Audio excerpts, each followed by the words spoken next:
All right, so it's been a long time since we've been here in the Shadow Gallery. I'm Art by Mungo. It's Harley. So Harley's got this amazing shop with everything from comics to tapes, toys, anything you can imagine that's at least entertaining or something that entertained us in our lifetimes. Yeah, just media from all of the different sources, from video games to comics to movies, even action figures and some clothes and stuff. So, yeah. Okay, so let's just what's like a really juicy anime that we've got? We've got this whole cart. We were talking about them the last time. What's some of the juiciest or your top picks for people who come in here and say I want some old school anime? Well, I mean, obviously the granddaddies are like Akira and Ninja Scroll and stuff, but I don't know, for the lesser known ones, I guess I'd probably say like Spriggan. I don't know Okay. if you've ever heard of that one before. That one's a really cool sleeper one. It's got really good like fluid like action scenes, and there's this one like dude with a gigantic Gatling gun that just like annihilates a bunch of people at one point. And it's just like one of the coolest I don't know anime annihilation scenes I've seen in a long time. Well, okay, we were talking about Trigun, but you're saying Spriggan? Spriggan. Yeah, Trigun's good too. Trigun's kind of got that like goofy stuff too a little bit, but Spriggan's one of those ones where it's just like very grim. Like, Okay. all the way through, yeah. Well, just to shout it out, he's got all my favorites right here. Samurai Champloo. That's like one of my all-time favorites. The funny thing about that is that it's like cut up with like scratching and like this hip-hop aesthetic. Yeah. And they really play into that. But it's actually set like in feudal Japan. There's nothing really hip-hop about the actual story. Definitely not. No, they very much kind of break the fourth wall a lot in the show too. Just kind of like bring that point to, like, yes, we realize that we're just kind of having fun, so don't take shit so seriously. Yeah. Okay. Yeah. It's got. Yeah, and that's the beauty. Like, I think some of that manga and anime. That's what the fun part is. It can be really slapstick, and they can totally. They don't have to stick by the rules of what would really happen. And the best example of that is when he's in the first scene when he's in the fight with like 15 guys, and and he's just beating all of them. Yeah. And essentially kind of like break dancing while he's like fighting, but like they're not gonna call it that because it's Japan, and Right. it's like some kind of weird gypsy guy or whatever who I don't know. But what's his name? Oh no, no. Gypsy's not a bad word. It There's is a bad word. Is it? It's a slur. Yeah. I always thought of like certain. I thought of it as more as that there was an ethnic origin to it. Yeah, That, like, I there don't are. remember. I think Romany is like the I was gonna like yeah, that's what I was gonna say. like particular like the real word for the group, and then gypsy is kind of like the like it's the gypsies, like. Okay, well, I But- think there are a certain group of people, like the Romanian people or Romania, like you said, who are super nomadic, right?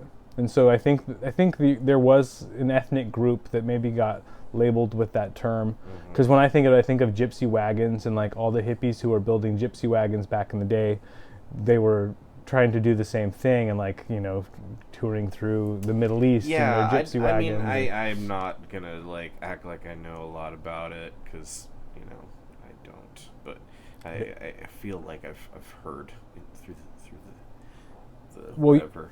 When you say you're not supposed to say someone gypped me. The proper That's- sphere, yes, exactly. because that's a total negative stereotype. Yeah. Like, oh, those thieving. Okay, now I can't say the word gypsy.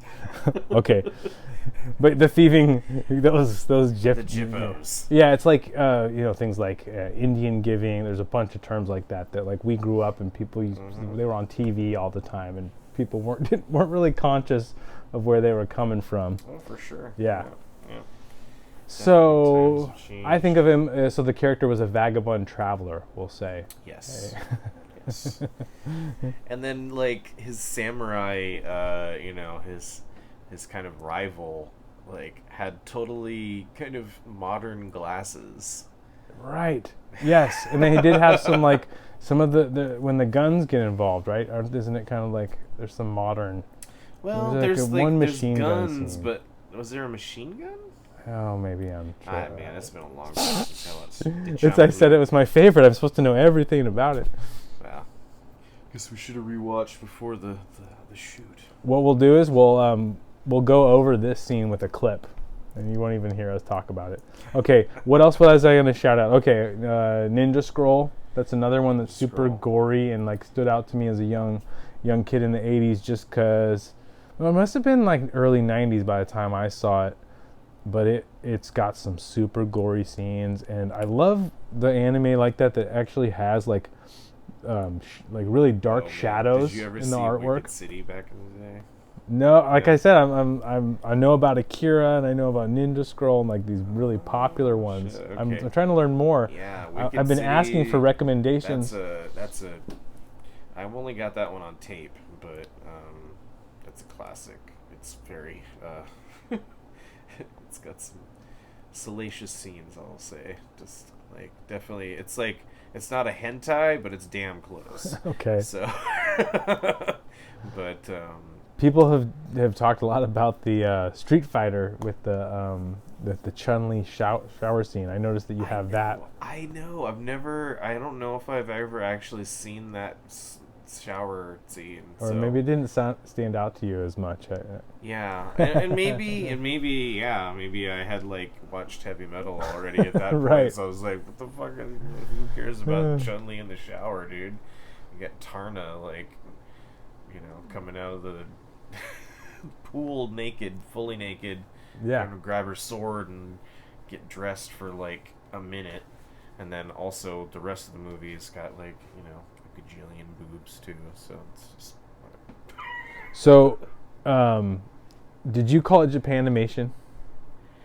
I probably did for a little while because it was everywhere as far as like the description for it, Yeah. and like, I think it was probably like Wizard that actually started kind of like educating me or whatever on like the proper terminology for a lot of that kind of stuff. I don't think I ever heard it like said for a long time, so I think I had to assume that it was anime, and because it looks like animation and anime. It does kind of flow together, and I think when we were first getting it, it was made for American audiences, so they weren't going to use the Japanese word. It's another thing where there's been more cultural exchange, and we're a little more sensitive that if something comes from another culture and we can use their word for it, why not? So I also always use the long, is it the hard A? Like I say manga and anime.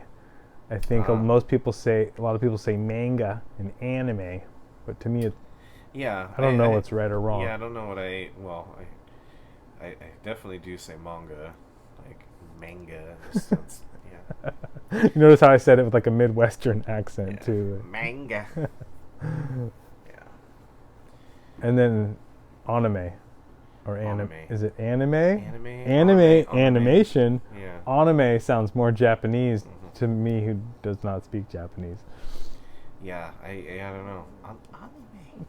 Okay, so I mentioned Street Fighter, so that's a real kind of cool crossover. So, video games started in the United States. So if we think about like Disney animation led to manga, we have games like Atari getting picked up pretty instantly. Games like Space Invaders and Pong were those original video games. And it didn't take long for people who'd been making other types of entertainment in Japan to start making games. Do you, off the top of your head, like we could use Nintendo as an example of a company that was doing things like playing cards and was actually into gaming before they got into video games. Off the top, can you think of any others, or is that a good example we should start with. Well, yeah, I mean, as far as I know, that's like the best one to really stand by as far as like the bridge between like paper games essentially and digital games. Yeah. Because I don't think, I mean, there's like, I think the D&D guys, like they'll make like games now too, but right. But we're talking about 19th century traditional games. So maybe most people don't know that, but that is how Nintendo started. And so you can imagine them coming all the way up through the 70s when arcades in the United States hit the world.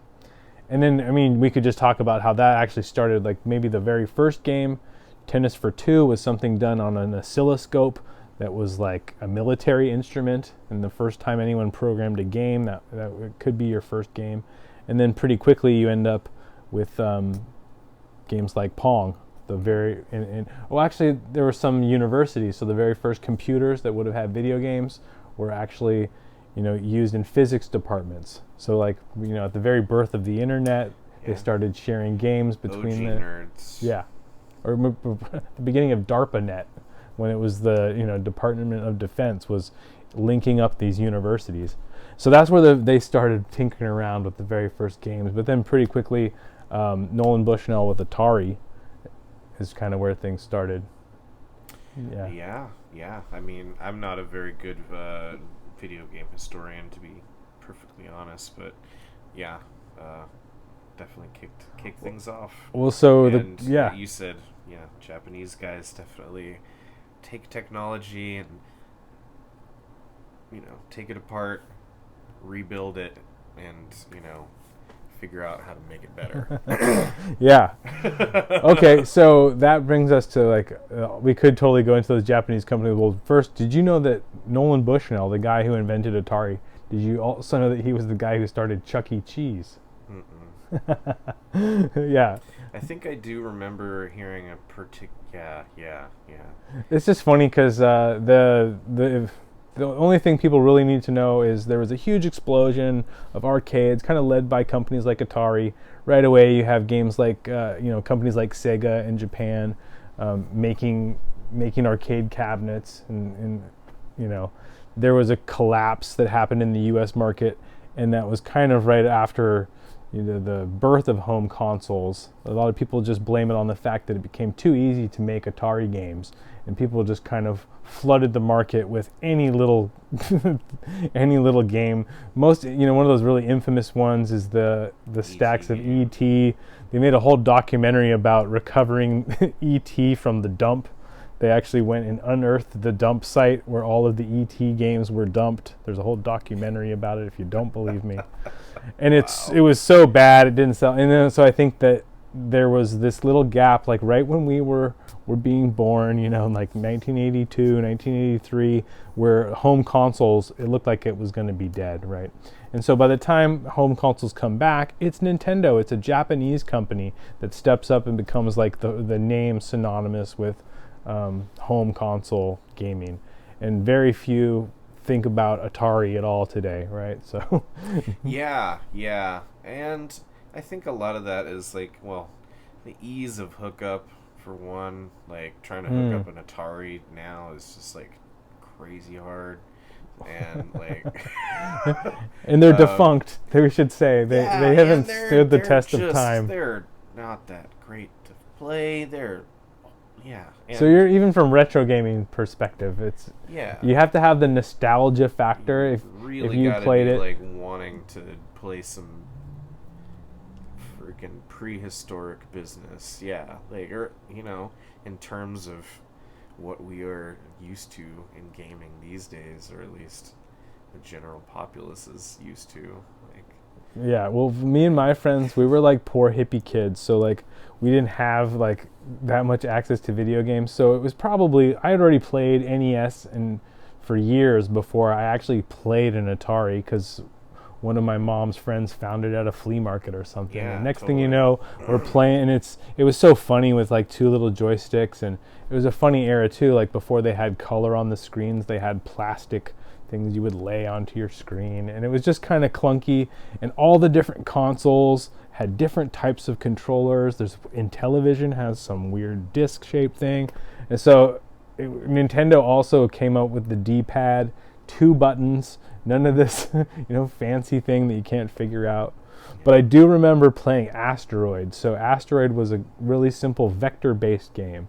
And some of those early Atari games were really cool because it was just lines on a screen, and no colors, no pixels at all. It was all just vector stuff.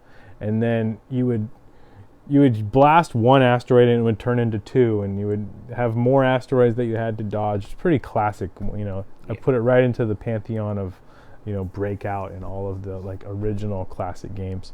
So Atari sounds like a Japanese name, but that was an American company. We get to Nintendo.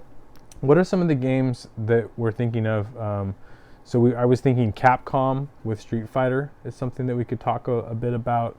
We were just playing Street Fighter Alpha. And my first exposure to the Super Nintendo was playing Street Fighter 2. Yeah, I played Street Fighter 2 in the arcades as well, and played some on the Super NES at other people's house, but I actually wound up getting the Championship Edition on the Genesis. Okay. That, you could play as the last 4. Perfect. On the Super NES version, you couldn't play as Balrog. Okay. And Sagat and Bison. Yeah. I mean, the funniest thing is the way, because it started as an arcade system. So this is the thing. If we're gonna go down memory lane, all of the games would be originally released in the arcade. So even in those days, any hit game that you were getting on the console, I guess maybe we could. This is also the time where they would always be struggling to try and take the hit arcade game and make it work on your little cartridge, right? Your home console. There's definitely those cases. There was games that would pretty much just come out for the system, but right. I mean, any of the adventure games, that was Gauntlet and that kind of stuff. Yeah. Well, and this is funny because just kind of skipping around on the video game history there again. You're talking about a circuit board that has components. But all of these games, they were built on boards that were specifically made to play that game. So the arcade machines were way more powerful, and so when we're playing on emulators, you'll see things like the CSP1 and the CSP2. Those were actual modules that were physical components. So everyone who was making a game, it had to work on this exact hardware, and it wasn't like developing video games became later, where it was easier to get a development kit. It was probably harder but they were way more powerful. And so some of these fighting games, they would try and match them. So you had Street Fighter 2, Street Fighter 2 Turbo. Then it was just how many different Super Street Fighter 2. Super Street Fighter 2 Turbo. Super Street Fighter 2 Alpha. Yeah. Championship Edition Gold EX Plus. So did that? I'm pretty sure that had to do with the arcade, trying to keep up with the arcade games, and some of them were overclocked to be faster. So you were talking about how some of them have different characters, but pretty sure Turbo actually runs closer to the speed. Yeah, Turbo was faster. Yeah. You literally could change the time, the speed settings on your characters. Okay. For the first time. And then make them really, really fast. And that just kind of became a feature in all of the Street Fighters after that. You could go into the options and toggle it or whatever. Yeah. So it was never a thing until, or it wasn't a thing after whatever Super NES, I think, was the Turbo, right? Super everything on the Super NES. Yeah.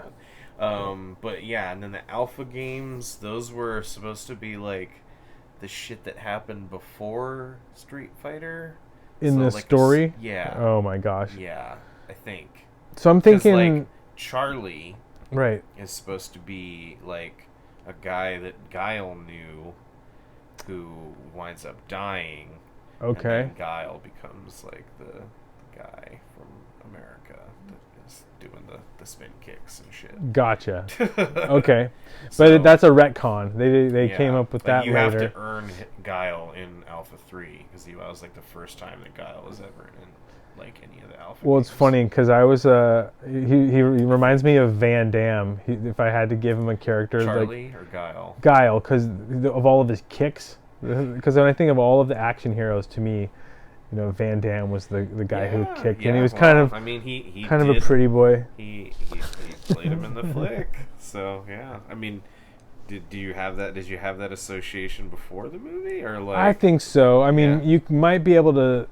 I mean, he's you know, Arnold and Sylvester Stallone to me are like more hulking, and Guile's just like a quick moving, like he kind of has more. But you're right. He's the USA all the way character. Does he comb his hair at points in the game?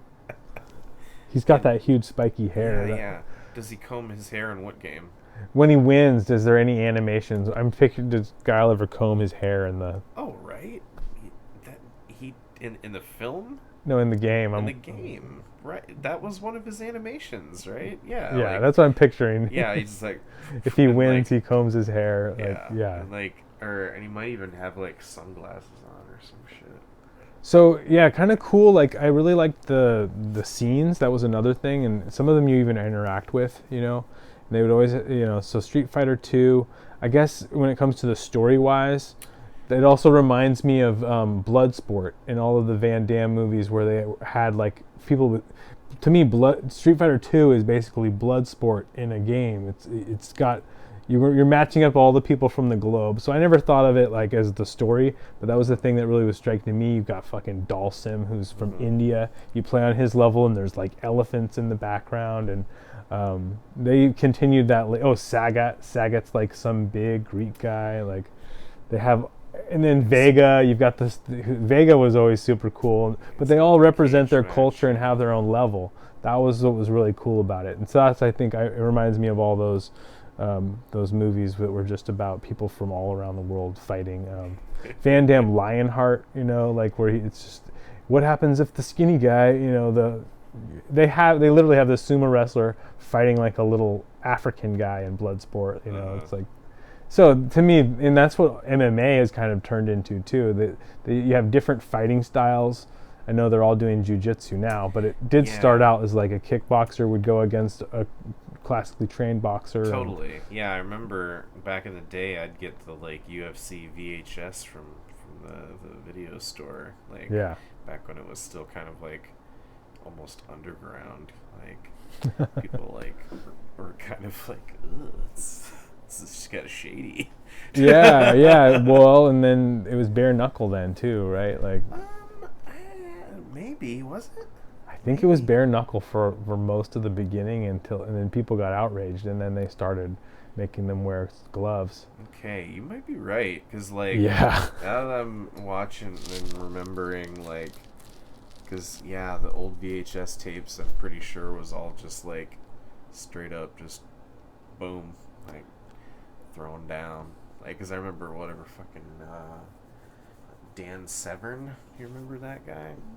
Like this is just like kind of just like almost looked like Hagar from Final Fight. Okay. Like big ass dude, mustache, just like I swear they modeled him after him. Like, oh, okay. Yeah, I hear what I think I might know, but like your classic like, mustache. Yeah, he's just like wreck shop until like I think Hoist Gracie showed up on the scene and was like pulling the jiu-jitsu for the like first time. Okay. The Gracie family keeps coming up in conversation for me, and I know someone who had with a family connection. Oh. Yeah. That's a legendary fighting family and then Royce Gracie Hoist Gracie was like the grandfather. One of the real like, well, I don't know about first, but like the first to really like bring that kind of Brazilian jiu-jitsu into like in vogue. Oh, I think he invented it. As far as I know. He invented it, but he definitely like popularized it. Okay. So, yeah. And it's all like the grappling style, like, so they have not made, wrestling like holds. There are some holds in Street Fighter, but you don't see that much in fighting games. No. That's definitely not the kind of fighting the fighting games usually are. It's usually just punches and kicks and stuff, as opposed to like grapples. Yeah. I mean, there are UFC games now where they That's part of they it. employ that kind of stuff, but Sounds pretty realistic. Yeah. excuse me. What was I going to say? Oh, well, Mortal Kombat. See, that was always one of the things, too, is like when it came down to, are you going to have maybe a Street Fighter head and play Super Nintendo? Maybe. To me, it's like certain games are tied to certain consoles. And I always thought you had to play the Mortal Kombat on Genesis because it had the blood in it. Yeah. I think you could turn it on and off in the Super Nintendo version, but it was still like weaker. And anyway, I don't know. I never did play it on the Genesis.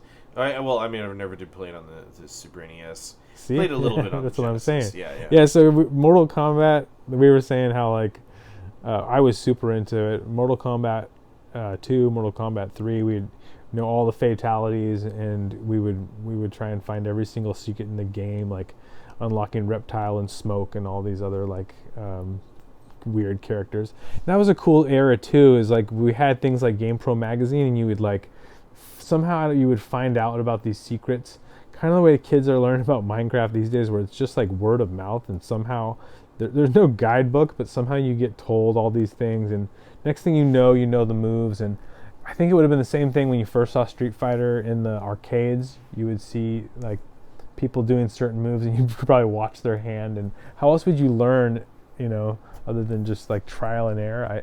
And then I think the magazines would actually give you like all of the moves. Oh yeah, they'd list you out some shit for stuff like I have an old issue of GamePro. I'm trying to think of some of the stuff that's featured in there.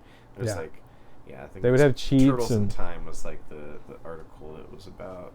So that's pretty old school. Yeah.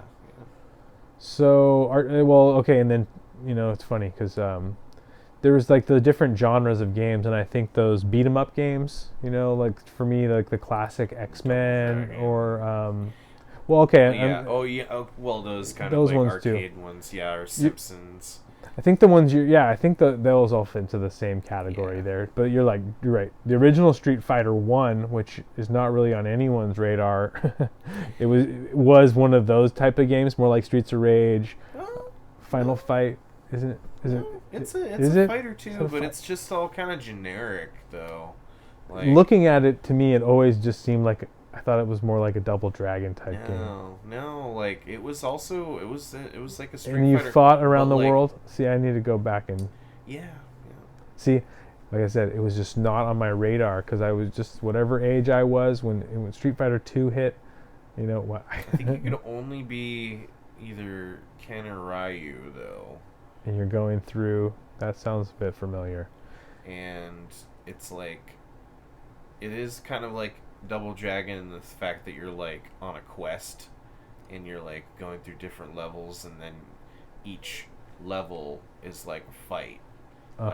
Each level is like a one-on-one match. Mm-hmm. So that's interesting because we're used to that with boss fights, right? So it's kind of like all of those beat 'em up games would have had you side-scrolling through a level. Cool games like Golden Axe, like you guys know the genre, where you can move left to right, but you can also move up and down on the screen. Beat up a whole bunch of like cronies first until you get to this guy. So essentially, it was almost like I think they might have even had little story bits like in between the fights. Okay. So there you go. It's like you can see that, but it's like it's. So I'm just saying the fighting game is basically. Like we're talking about this thing that's out there that we probably could have. Well, people know all about it. I think it's worth pointing out that like if you weren't there at the time, Street Fighter 2 would like cast such a big shadow over anything that came before it. That like the first one is like so different than the second, and I guess. To be honest, like, like if you think about Evil Dead versus Evil Dead 1, Evil Dead 2 versus Evil Dead 1, like Yeah. If really I'm gonna changed it rewatch up. one of them, I go to Evil Dead 2. Yeah, and like to be honest, it's like way more fun than the first one. Like the first one's cool and everything, but it's not as fun as 2. Like Yeah. the comedy horror is just so much better than just like kind of straight up horror of the first one. Hey, I'll tell you what. We should totally do a good horror Halloween themed Oh, for sure. Yeah. chat like this, because I could definitely go into that one. Evil Dead 2, and then yeah. So sometimes the sequel, I think that's where I get in my head that the sequel, like Street Fighter 2, sometimes outshadows. And then same thing, I would say Mortal Kombat Or 2. like GTA 3. Oh, That one, like, totally changed the everything. game. Yeah. We were just talking about Um, that the other day too. But so you can see how the genres evolve, and so by the time we end up with fighting games, it's no longer being able to go up and down like in the beat 'em up. You're just completely flat on the ground. And anyway, I wanted us to think about the difference between Mortal Kombat with the pre-rendered graphics Hey, are you guys open? and Street Yeah. Fighter. Okay. You guys have a good one. You do.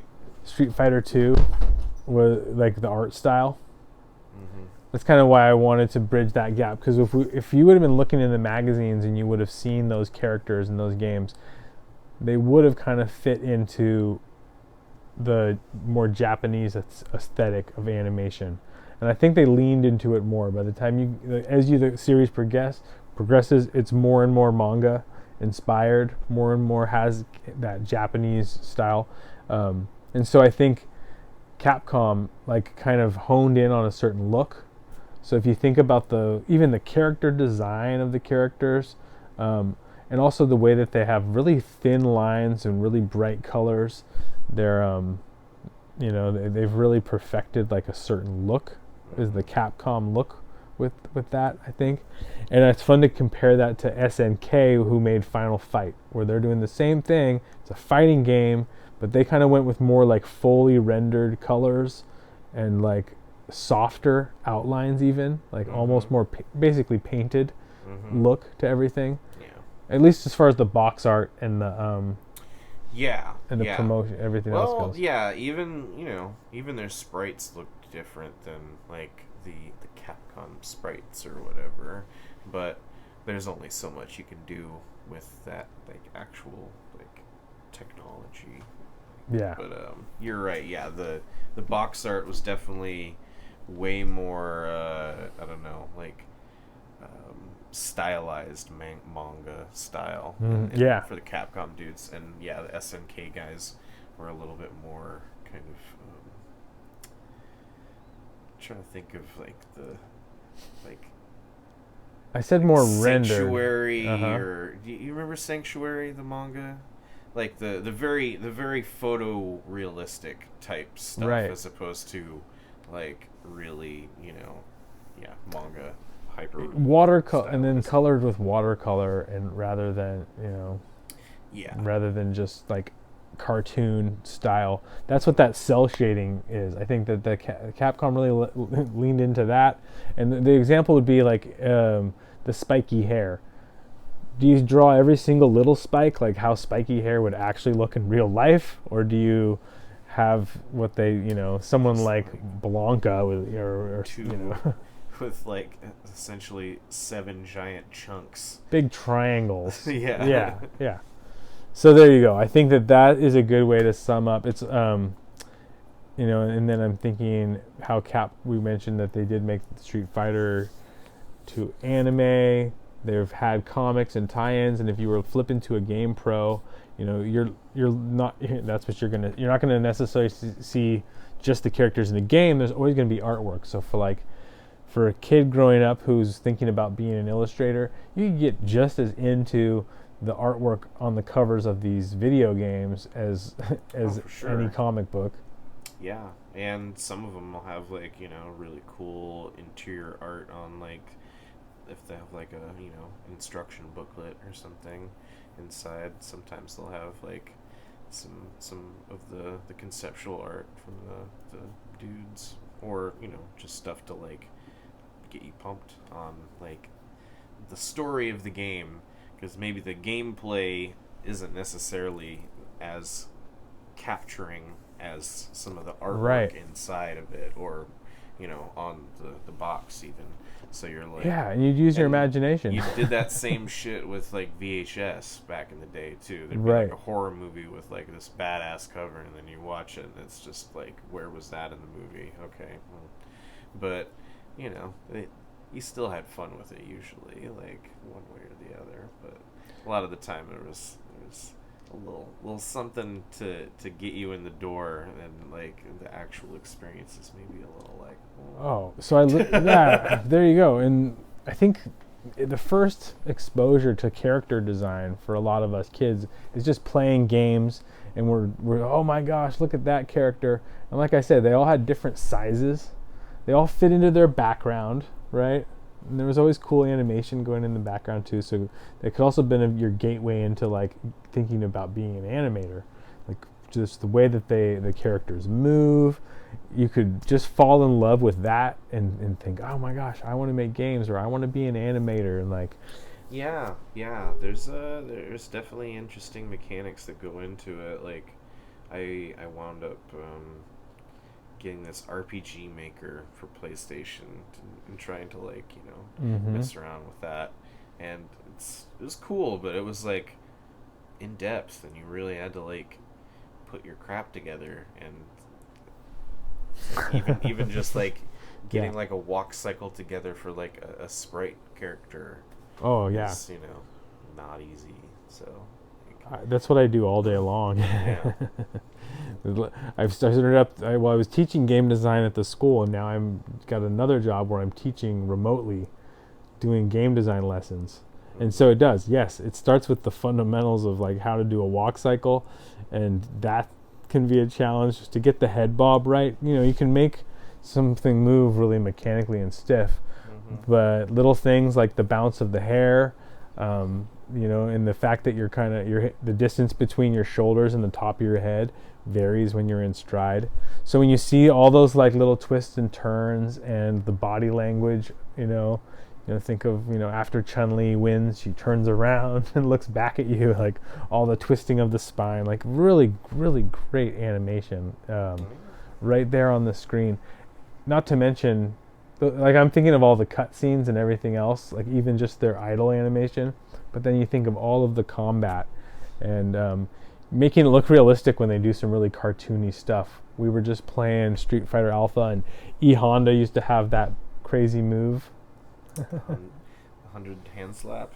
Yeah. How does that one go? Or what does that look like on screen? Yeah.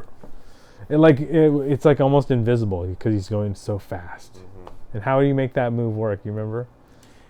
You were doing it on me earlier. Button, It was hit it 5 times. Oh no, you just keep hitting it. keep hitting it. No, I mean, like I think it's only like 3 to make it go, but like you can just like keep going. Oh man. So what other characters did you like to play with, or did you think had good character designs? Like, well, I mean, I pretty much played the like Ryu based characters just because they had the like, I think the strongest attack set. They've got the fireballs and the spin kicks and the uppercuts and all that shit. Yep. And and especially like Akuma. Like Akuma was just like kind of terror, Most of the little catchphrases that they had, I think I always said them wrong, right? So when you go like this, that's a Hadouken, right? Yeah. A Hadouken. Oh man. But you'd hear that over and over. And if you went into any arcade back in the day, Hadouken, and like, what are some of those ones? I mean, when they would do that kick, I don't know what he would say, but it was like, or some shit like that. The actual words, I never knew what they meant. I don't know. Like, there's like, then the Shoryuken is the uppercut. Shoryuken. Right. And I I think you're right. I always liked that move better doing it as Ryu than Ken. I don't know why. Interesting. I think Ken had kind of like a better uppercut. If I Did Ken? right. Maybe he did. Maybe that's why it felt better when you'd actually. And then did Ken have a better kick? His spinning kick. No, I think maybe Ryu had a better spin kick, and then Ken had a better uppercut, or maybe it was vice versa. Okay. I know one of them has, like, in Alpha 3, like, Ken has, like, a super uppercut that he does for one of his specials where he's like, okay. Yeah. Yeah. And I think he's also got, like, a super spin kick move, too. But Man, and so it's crazy, like, Street Fighter has kept going on and on, so the Street Fighter 6, is that where they're at? it's like 5 or 6 now, yeah. So, I haven't kept up with it, They're all but 3D and the competitive fighting game scene too is just huge, and I think, there's there's like the top levels of competitors with all those Street Fighter games, and I think keeping it with like 2D animated 2D is the way to go with those games. yeah. I think that even like I don't know, I've got some like 3D fighting games that just they've never felt right to me. Even Killer Instinct that worked because it was pre-rendered stuff, but I think once you got into like Tekken and games like that, I think that's when fighting games lost me. That's a long time ago. I don't know, man. I like Soul Calibur and Tekken, and like they could be quite fun for me. Like I don't know. Or when I'm thinking of Virtua Fighter. Maybe. I think I might be thinking of Virtua Fighter was the one. That was the first. That was me. the first 3D. Yeah. Okay. Fighter. They lost, and they lost me with that, and then I just never felt right ever since. Never. No. Okay. Tekken. And, Well, I played some Tekken, but I mean, once again, it just didn't have the appeal to me. I think I was just someone who fell in love with the 2D animation. I was a Street Fighter guy for sure. So like, I was never much of a Tekken dude until I got. Well, I was never much of a 3D fighter guy until I think, I got a PlayStation, and then I think I got Tekken 2 and maybe Tekken 1. And played them, but like, I don't know. Street Fighter is definitely where my heart was. So like. That was also the same era when I had Alpha 3, and that was like the one back then. That still is like probably my favorite Street Fighter game now. It's like, right. I don't know. It's got a lot of characters for one, and it's got a lot of nice modes. Like it had like a world tour mode on it. It was kind of like it's almost like a RPG style of Street Fighter. Yeah. It's kind of like a little storyline that you're trying to do at the same time. I mean, there's no reason it can't be spot on to the aesthetic that I like and be great. It's done with the modern technology. And actually, I think that what I've seen with the gameplay that I've seen in some of these tournaments, it's a good spiritual successor to how it started. Yeah, I would say. Sure. I think some of the fighting games have gone off the rails. I think Street Fighter has kind of known how to keep the character animations in a way that like I can see the thread between the games. Like, yeah, I haven't. I don't really even know what's popular as far as fighting games now. Oh, it's still Street Fighter. Yeah, okay. Well, that seems normal. And yeah, because I haven't really heard much as far as like the other guys like Soul Calibur and are they still making those games? There are some studios who are making some really awesome fighting games. I think a big part of the whole culture was the arcade play, and I think there was a little gap before the online competition could kind of fill the same need. Right, because you need, in order for a fighting, you can play against the computer, but the real fun is to play competitively, right? Yeah. So you can imagine, like before the internet caught up to it, there was kind of a gap where arcades kind of went away, first-person shooters came in, like the landscape definitely changes. But you can see how a lot of people are doing spiritual successors and trying to like do odes to the old genres. So I think fighting games could probably come back. I just feel like there was a time where they were almost like the number one genre. Oh yeah, definitely. Yeah. Yeah. I feel like shooters have taken over, and it's hard for them to not be the thing. Well, I guess Fortnite isn't really a shooter. It's kind of like a third-person shooter, but it's still a shooter. You get into first-person mode? Shit, that's another word. Like a fucking like old person. Well, I do like games where you can go in between. You know, if you want to, if you know, and usually the way that they do that is it's just a certain weapon. Once you put on the scope, you're in first-person mode or something like that. I would say I like the third person because it ends up being a little more open world. So I think the reason I was just wanted to bring up the old school origins of the Street Fighter is just to think about the art style and how that influences us as artists. Actually, oh man, I don't have it around here. I used to have like an old piece that was like a guile drawing that like this one kid that I knew did. It was just a cool old piece of art, but it was on a TV.